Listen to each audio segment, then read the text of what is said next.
Hey ha ya hey ha ya hey ya hey ha yo hey yo hey yo hey ha ya hey ya hey ya hey yo hey yo hey yo hey ha ya hey ha ya hey ha ya hey ha ya hey ha ya hey ha yo hey yo hey yo Fort Beck Community College, Ukiepino, yo, me too, gashi, dagush, kashka, yogi, piano, yo, wata, pepe, hagi, ktabi,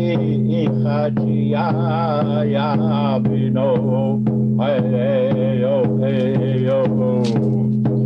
hey ha ya hey ha ya hey ya hey yo hey yo hey yo hey ha ya hey yo hey ha yo hey yo hey yo hey ha ya hey ya hey ya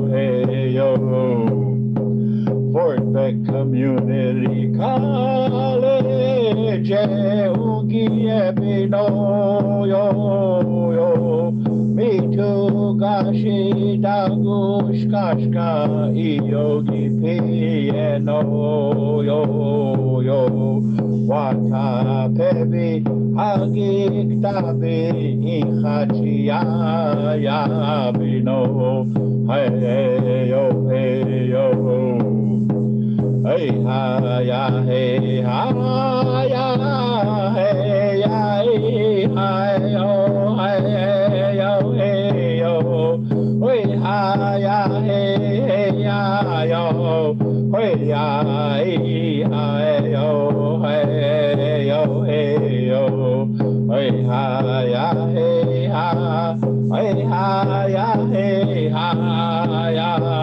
hey ha ya hey hey yo Fort Beck Community College, Ukiepino, yo, me too, gashi, dagush, kashka, yogi, piano, yo, wata, pebi, hagi, ktabi, ichachi, ya, bino, hey yo, hey ha ya hey ya hey yo hey yo hey yo hey ha ya hey yo hey yo hey yo hey yo hey ha ya hey ya hey ya hey yo, hey yo. Fort Beck Community College, Ukiepino, yo, me too, gashi, dagush, kashka, yogi, piano, yo, wata, pepe, hagi, ktabi, ichachi, ya, bino, hey, yo. Haumatakuipi, ake yushki wanchin kampe chante washtea yuhana pechu zapado. Ake Elijah Hopkins demie, wana wakchinja wakpa, onspe on kantu ya dechi ya dayan ya hipido matakuipi. Hello again, relatives, and thank you for joining us again on our guest speaker series. I am joined again with Tui, Miss Jonny BearCub Stiffarm, and for today's topic, we have the oral storytelling tradition is the topic for today. And And before we get started, students, there's a few that are on the Zoom webinar call with us. For those of you that are joining us on the Facebook live stream, feel free to put any questions or comments you have in the chat and or on the comment section of social media. And then we'll do our best to address those because I know it feels a lot more interactive when we get a little bit more participation for some of our students. And I know Tui Johnny really appreciates that too, if you have any questions. And so we'll do our best to address those. So, and so I felt it was really important that we address this this topic because sometimes it might be overlooked in contemporary times with all our gadgets and all this stuff that seem to take us away from the importance of telling the stories in our indigenous cultures. It appears to me that many of those stories, whether they were trickster stories, stories of origin, if they were any type of moral, everything was embedded in there, whether they were just funny stories, whatever the topic was. And so, and I know from visiting and listening to Johnny in the past, she's kind of has a natural gift to tell the story. And so any type of insights that you have, Tui, if you could share with us on that topic, we would appreciate that. All right. I thought a lot about this this topic because it's really close to my heart. And my children can tell you what some of the greatest memories that they have of their mom is telling them stories and singing them lullabies to make them go to sleep. I think that when you take a look at storytelling, if you were not lucky enough to be born in a household where you had grandparents or parents who told you these stories and told you them over and over and over until you remembered them, then as a young person, you're looking for those stories. Where are they at? What do they mean? You know, and if you become a young parent and you want to teach your child something, where do you go for resources? How do you find these stories? And I thought, well, if I was a young person looking for a story, one of the first kind of questions in my mind would be, well, what kind of stories are out there? What type of stories did we have? Well, everybody in our tribes, at least I hope everybody knows that Igdomi was one of the people that we tell stories about. He was the first man. And so we have a lot of Igdomi stories. And really what it does is it teaches you responsibility and morality and relationship building with other people. And then you have your culture hero stories, you know, and that's another important thing, you know, where you have certain beings that came and helped you and a human worked with them hand in hand to bring something very important to us. And like I know within our cultures of some of our Lakota, Dakota, and Nakota tribes, we talk about the dog and the little boy, the dog who took the little boy into a cave and they found the buffalo and they brought the buffalo out. And that's how we got the buffalo, you know, and that little boy is a culture hero because he saved our people at that time of starvation. And then you also have those stories that are what we call creation stories, the very earliest stories that were told. We're talked about creation. How was the world created? Where did the animals come? Where did we come from? That's always a question in our minds. Where were we before we came here on this earth? You know, so you have the earliest stories, your creation stories. And then you have your hero myths, you know, your stories about the heroes. Who were the heroes in our tribe? You know, what did they do? How did they save us? What did they bring us? Did they bring us something that was religious? Did they bring us something of great importance to our culture? You know, what did they do there? And then you got these stories of mystery stories. You know, we have stories about, there are certain things young women got to really be careful of when they're out berry picking, because then that brings into all these stories about, I guess today they call him Bigfoot. They call him Sasquatch, or and Northwest tribes call him Stickman, you know, because they travel a lot and they come through the prairies on their way from one mountain range in the west to the next mountain range in the east looking for mates. So you always have to be really careful, and young women cannot be out in the brush during certain times of the month because this creature might decide he wants to steal a young woman. So you have to be careful of that. So you have those type of behaviors, and he's a mysterious creature. You have those stories about the creatures who live in the river, and they come out of the river and they walk. They stand upright like a human and they can walk, you know, and people would go down to the river and make offerings and that to them, and they would tell stories about these creatures, you know, who came and maybe helped you, help someone, a hunter that was lost in the winter, or did different things and helped them. But, you know, they recognize that this is a creature of mystery because nobody else in modern history has ever seen these type of creatures or knows of them, but they do exist because they're in our stories. The other type of stories you have are your war stories. These are where tribes have fought with other tribes, and, you know, amazing things have happened. You know, and I think that that's really cool because sometimes these war stories are really gory. They're just awful, you know, but oh, the little boys just love them, you know, when you tell them these kinds of stories, because they think that this is so cool to have this done, you know, and these war stories of these heroes are wrapped, you know, in supernatural history. And, you know, it's not only war stories about men, but it's also about women, when women had to fight also, you know, those are a part of that.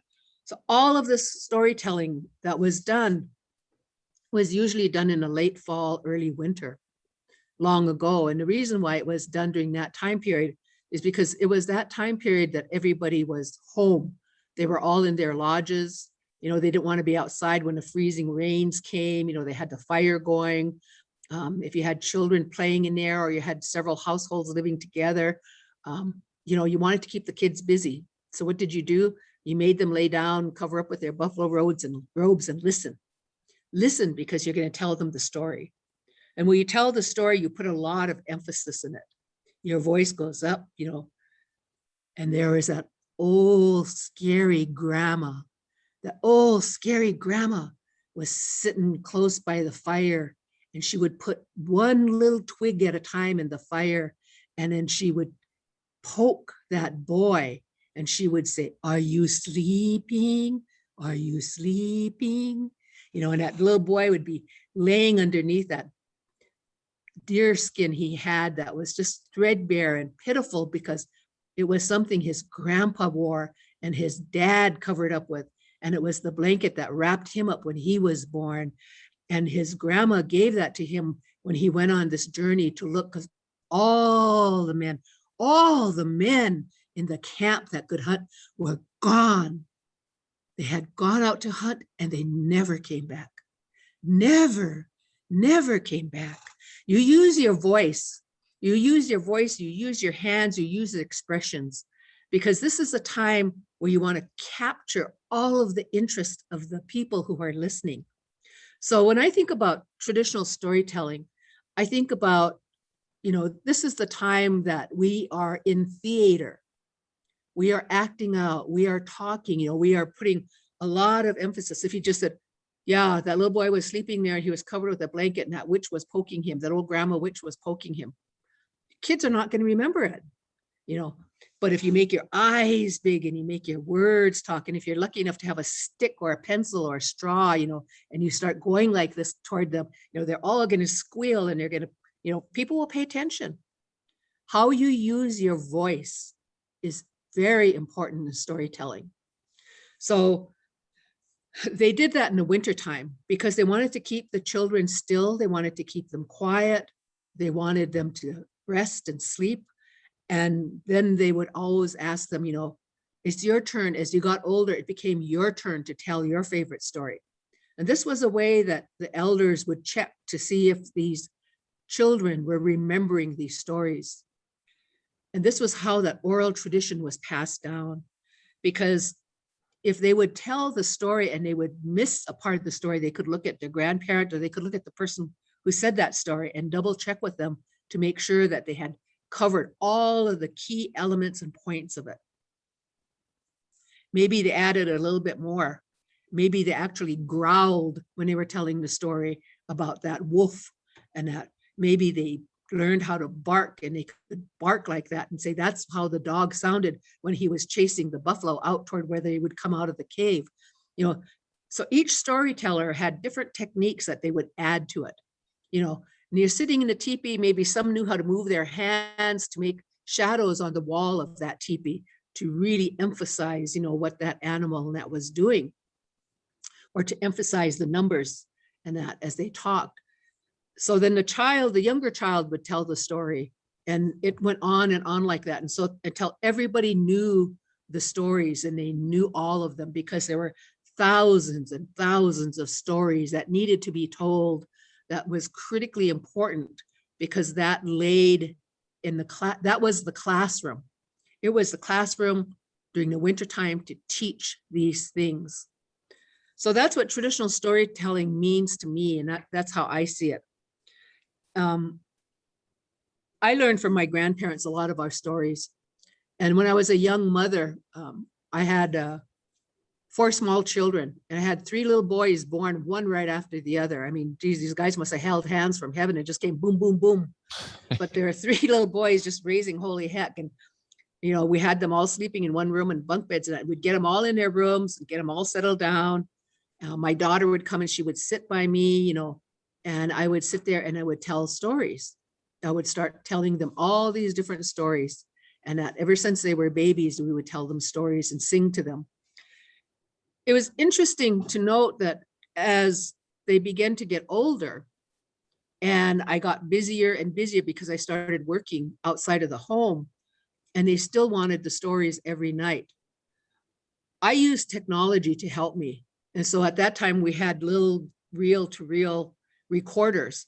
And so I would record about an hour's worth of stories on a tape.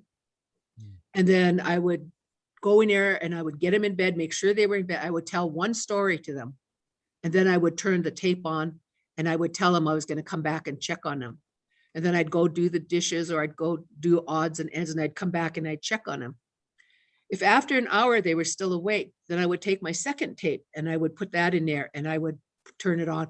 Usually by the time the second tape started, they would be sound asleep. And that was really helpful, because, you know, I couldn't take the time to be able to tell them a story stories every night, because modern days didn't allow me to. There was just no time to do that. I had, you know, I was trying to work, trying to get some stuff done, trying to keep the house up, you know, trying to make sure we had enough food. All of those things were critically important. And so technology really came in as the part to really help me. The other thing I found out in our traditional storytelling, and I've looked and I've asked different elders about this, is that who tells the stories?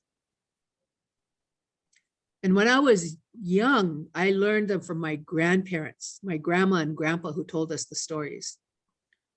But as I got older and I began to do research and try to look at all the different things that people have written about American Indians, there was one thing I found that I thought was fascinating. And that is, almost every tribe had this is really old, you can't really tell what this is, but this is about the Cree. They had all these ethnographical reports that were done on tribes. People, white men and white women, would come out to our reservations, and they would interview all the elders and old people and talk with them. And one of the things that they collected was our stories. And I would get really angry because I would see in the acknowledgements and the thank yous that these white people thanked all these other white people who gave them money or gave them this and that to go out and get the stories. But they never thanked the Indians who gave them the stories, the tribal people whose stories those were that they took.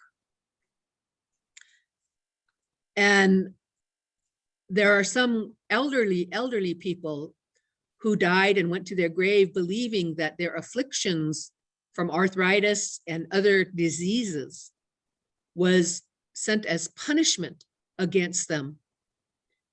punish them for telling these stories to these non-Indians who took our stories and stole them and put them down in books. And these old people felt that they had betrayed their tribes and their nations by sharing those stories. And that was their punishment. And, you know, maybe they believe that so much that they made it happen, because the mind is a very powerful thing.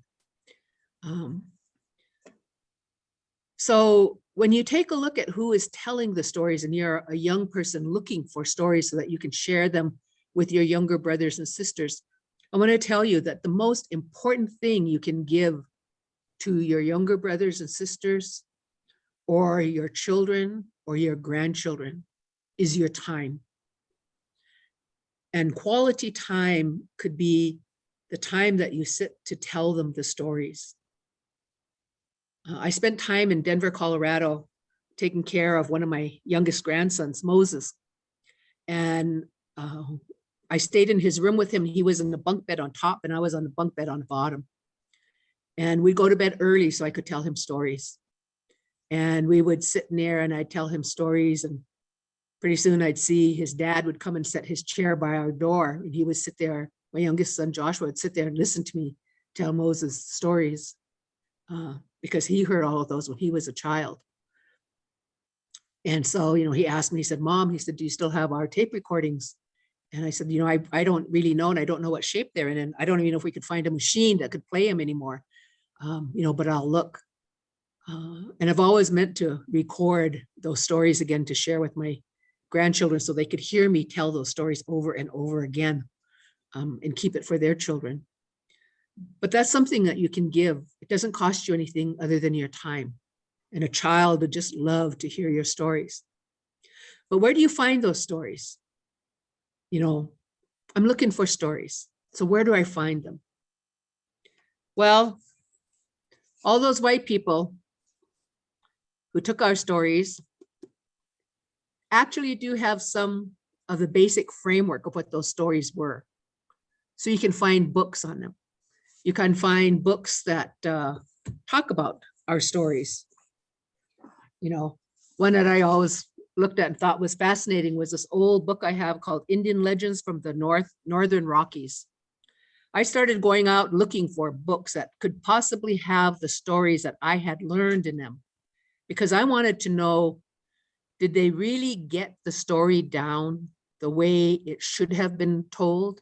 The basic information out of that story, because you can always dress it up with more things. You know, you can always add more sounds to it. You can add, you know, all different types of things to it, as long as the basic structure of the story was there. And I did actually find some things that were pretty good, and very interesting. Also went through a lot of ethnographical reports, all kinds of different reports to see what they said about the Nakota.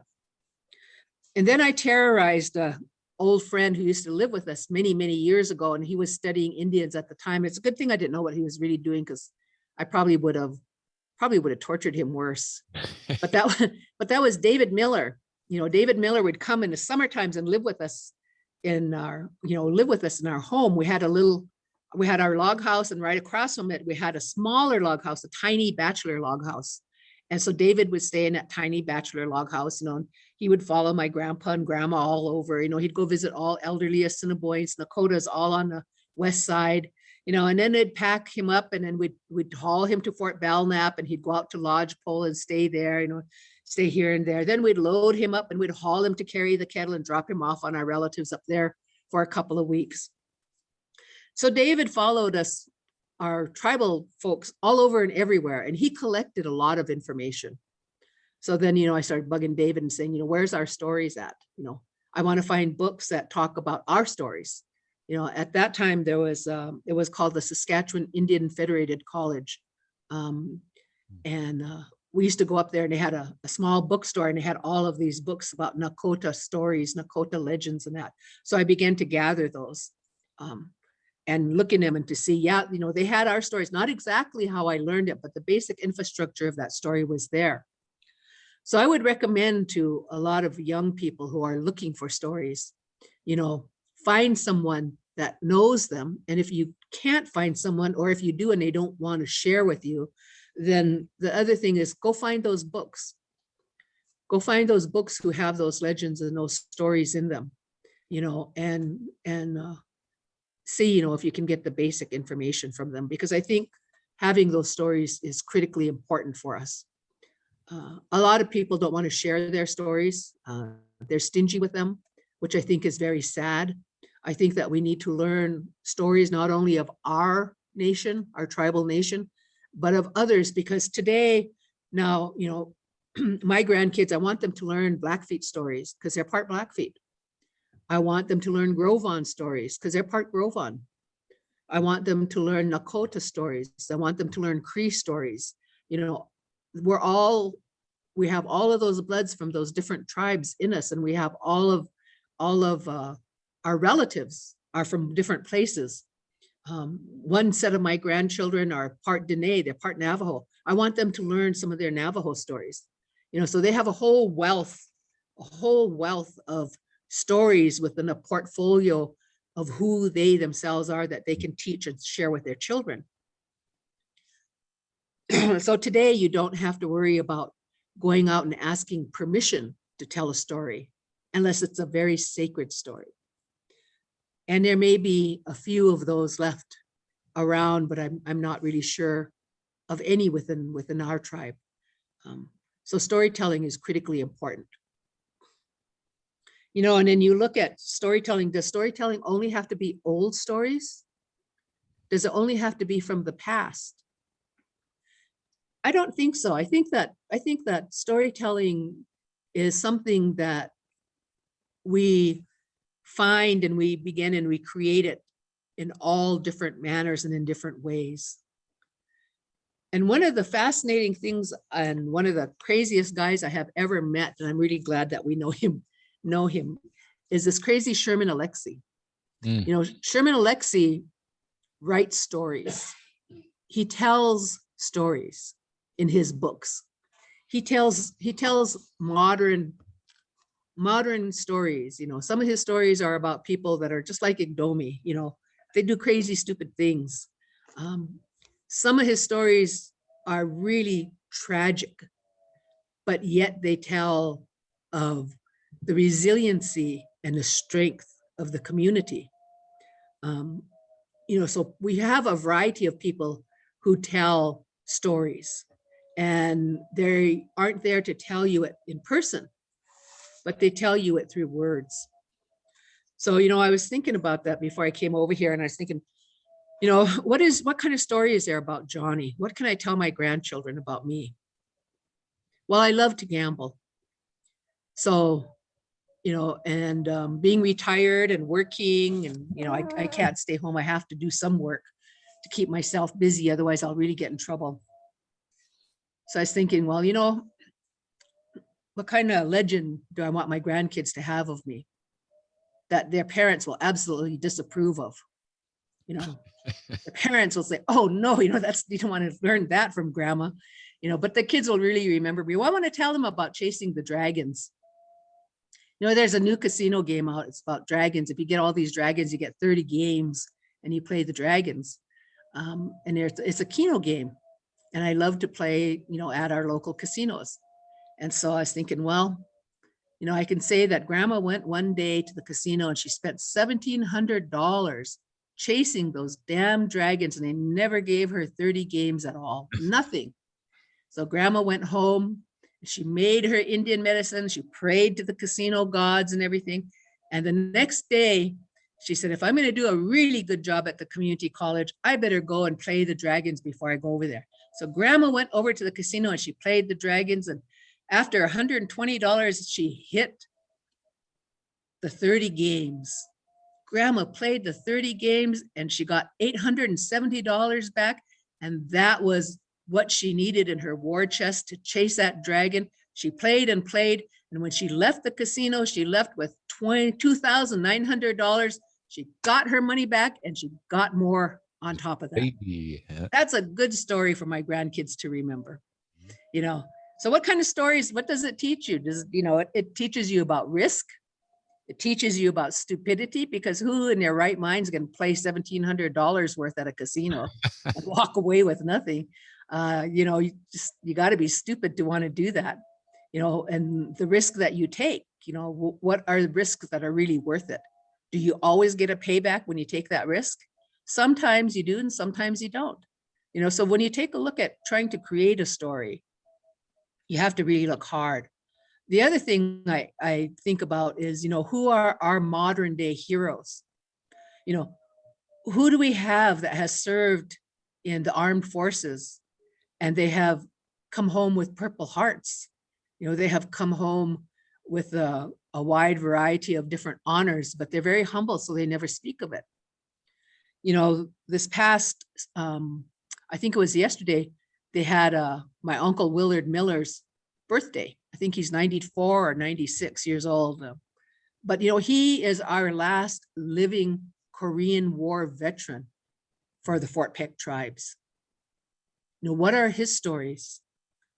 You know, when you take a look at some of our men and women who had passed away in the military and they were in combat, you know, what was the situation that surrounded them? What are their stories? You know, do we tell the stories of our heroes, our modern day heroes? You know, when I think about who is telling the story and how do they tell it, you know, there was a clip that some non-Indian kid near high school were working on Vietnam veterans. And he happened to get the name of Abe Chopper. I believe that was Abe. And so he did the research and he put this little clip together and it was on YouTube. You know, he told his story, you know, and I think about that and I think, why did we not do that ourselves? Why does it take someone from the outside to come and do that? Why does it take an outsider to come and research us and find out our stories? I got a text message from a relative of mine from Canada. She mentioned two gentlemen who were coming out and they wanted to talk to all of the families who had stories about the Battle of the Little Bighorn in their families, because they're collecting all these stories and putting them together. And I told her, I said, you know, I didn't know anybody. And then I thought to myself, if you knew somebody, would you actually tell them? Because once again, it's non-Indians coming from outside into our area and taking our stories from us and going to publish it and put it somewhere. And they're going to get all of the accolades. They're going to get all the pats on the back. You know, they're going to get the revenues from it. And what are we going to get? We're going to get our stories told in a book, you know, so it'll be recorded and it'll be there for as long as that book exists. But was it our choice to put that out there? So traditional storytelling is critically important. Wolf Point Community Organization asked me to put together some proposals of things that they could do with some of their money quite a while ago. And one of the things I wrote down was to hire storytellers, have a storyteller evening, bring some food in that and have a storyteller sit there and tell stories to the children and the adults. Today, you don't just focus on the kids, you have to focus on the adults. There are many, many grandparents out there who don't know the stories. There are many great-grandparents who don't know the stories. You know, there's only a handful of people anymore who know the stories. Just because you know the story does not mean you're a storyteller. And the reason why I say that is, if you can tell a story, but it doesn't have life in it, then you're not a storyteller. You're just repeating the story. But if you can tell the story and you can put all of your emotion and your heart in it, you can cry when a time needs to cry. You can just be radiant when a time is to be happy. You can show that so that the people who are watching you, they also can feel that. That's what a storyteller is. A storyteller has to have empathy for the community and a crowd that is around them. They have to recognize who it is that is listening. They have to make sure that they really actually truly are hearing you, not just sitting there because their grandparent made them come to this meeting, but if they can sit there and act like they don't like it and they don't want to be there. But after the first four minutes, you should have captured them, and they should be enraptured with that story. They should be able to see in their mind all of the things that are happening to the person that is there and the story that you're telling about. I think that the other thing I find interesting in a lot of my research that I've done on stories is that many times different tribes in a regional area have the very similar story. They have a story that's very similar to other tribes' stories. And if you take 4 or 5 of those stories of the same type of character and the same actions and the same lessons and morals that were taught, and you lay them side by side, the story that emerges from all of them is the very same one. It's just that each tribe did a little bit different version on it. You know, maybe it was in the mountains instead of out on a prairie that this happened. Maybe it was in the woods, you know, but they all share that same story. So is that wrong? No, it's not. What it tells you is that years ago, what happened is because of the intermarriage of these tribes, when these tribes would go, you know, and see each other, because of our kinship system was to make sure that we did not intermarry in order to make sure our gene pool was diversified. So if you were a young man and you married into a different tribe and you went to go live with your wife's family because that was the way it was at that time, and both your tribes believed that, and you moved, when it came your turn around that campfire inside that teepee in the middle of a blazing blizzard outside, what stories are you going to tell? You're going to tell the stories that you heard when you were growing up. You're going to tell the stories of your people and your tribe and what your parents and grandparents taught you. And so your story is shared with those folks from that other tribe. And when you're sitting there listening, you're going to learn their stories. And so we began to share our stories with each other among our tribes. That's why when you do some of this research and you're looking for stories, a story you might find that the Cheyennes have in some of their stories and legends from long ago is very similar to one the Chippewa Cree have up in Rocky Boy. Could be very similar to a Dakota story that some of the Dakotas have over there in Minnesota. You know, so, you know, that's important to know too. And that's what we did. You know, if we all married in and had children with all our relatives and stayed all within one tribe, you know, I think we'd have a huge problem.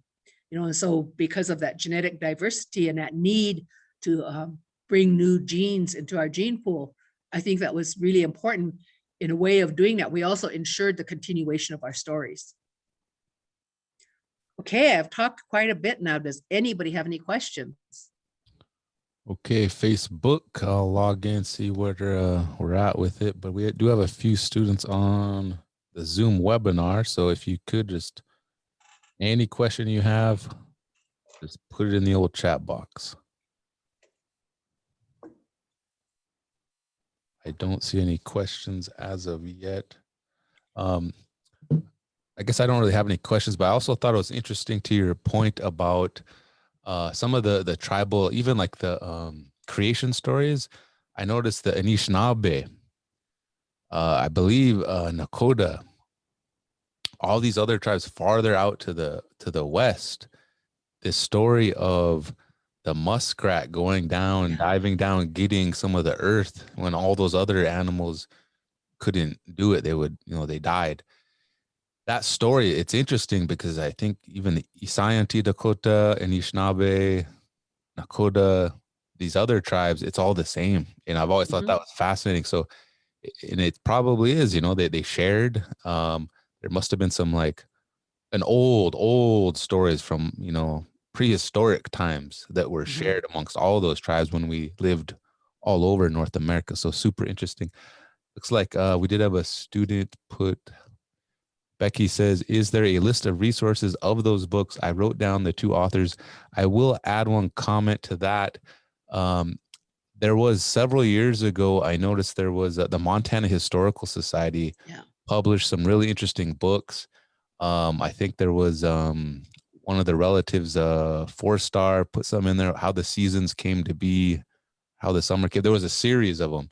There was even a Dakota story about when the turtle went to war. So, and that was just for this particular area reservation, the stories from this tribe. But I'm pretty sure almost everyone from in Montana, that was a bunch of them were published. But any other resources you can think of, Tui? No, I would just, go out there and look. You have so many available methods in technology today to help you find resources. There's just a huge wealth of resources that exist out there. You just have to search for them.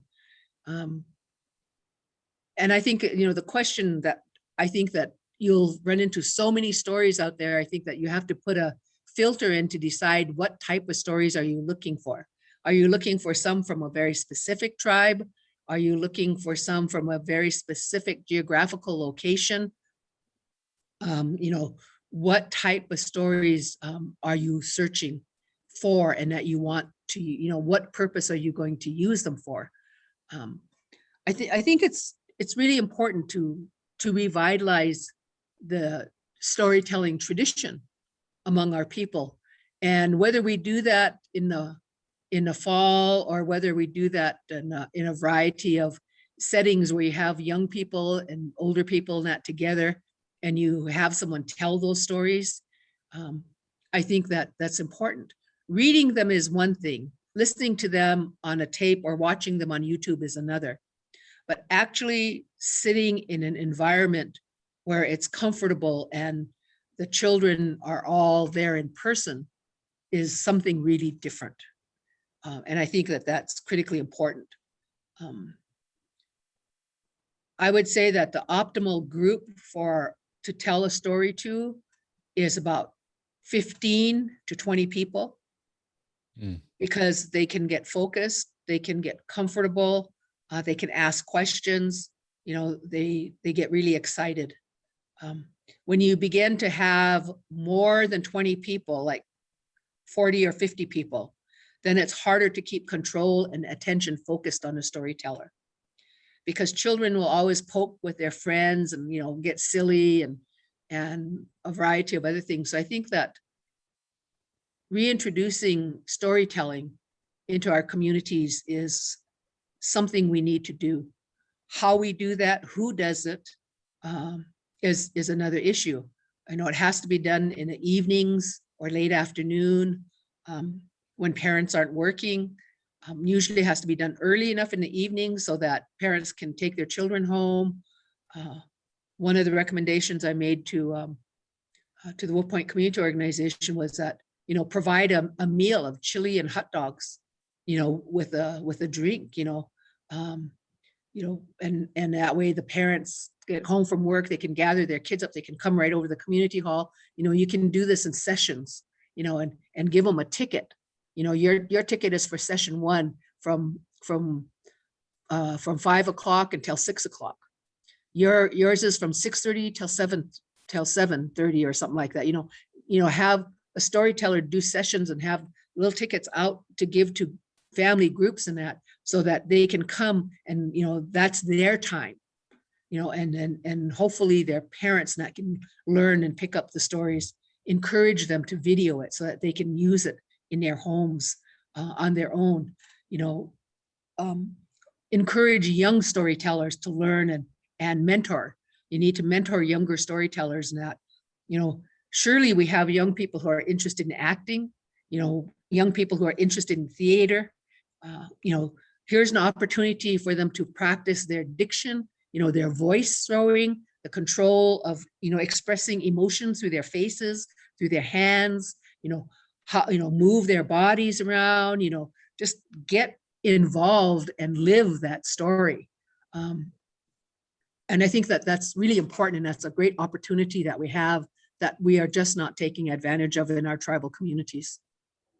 I was looking on the Facebook thread, not a lot of questions, but there was a lot of comments. There's some people drop some names of some local individuals: Myra Jackson, Lenore, Gerald Red Elk, Ken Ryan, James Shanley. So yeah, there's definitely some individuals out there, and who knows, maybe that's a project for Fort Peck Community College down the road, working with entities like the Wolf Point Community Organization. So I don't have any other questions. It's really a fascinating topic. I know that there's opportunities to maybe extend the conversation a little bit more, maybe through other podcasting, and I'm definitely interested in being part of something like that, even to just listen. So unless there's any other questions, comments out there on Facebook or on the Zoom webinar, I think we might wrap it up at this point. But do you have any other parting comments, Tui? I would just say that I think it's critically important that we take control of our own way that we share our stories. Do we even have control over them? The majority of our stories have already been taken by a lot of other people, but that doesn't mean that we cannot reclaim them. That doesn't mean that we cannot retell them from our perspective. That does not mean that we cannot create new stories. I really believe that we need to look at our history of our tribes, and tell new stories. If we have anyone still alive from their boarding school days, what was their story? What were some of the funny things that happened to them when they were in boarding school, or happened to other people that they saw that was so horrifically awful, but yet at the same time, it was very funny. We always have used humor to help us survive, and that's a part of our storytelling. How do you take that history and weave a story? Maybe we don't have any stories or anyone left alive who survived that boarding school experience, but there are a lot of historical recordings of what happened, in those boarding schools. So how do you take that and create a new myth? How do you create a legend, based upon historical accounts? They may not mention a specific person, but when we take a look at some of our old ancient stories, a lot of them didn't mention the name of a specific person, but they talked about the deeds, they talked about the experience of that person and what was learned from that. So what do we have in our history that we are not telling a story about, that needs to be told? I think that's one of the greatest challenges out there in Indian country, because we have so many untold stories. Very interesting. There are numerous other texts I've looked at, like the Dakota text, Deloria, some of her writings. Really a fascinating topic. I wish we could speak on a little bit more, but I think for now, relatives, doksta kewachia kapikte, doksta, petuaste yoha. Hey ha ya, hey ha ya, hey ya, hey yo, hey yo, hey yo. Hey ha ya, hey ya, hey ya, hey yo, hey yo, hey yo. Hey ha ya, hey ya, hey ya, hey ya, hey ya, hey yo. Fort Peck Community College,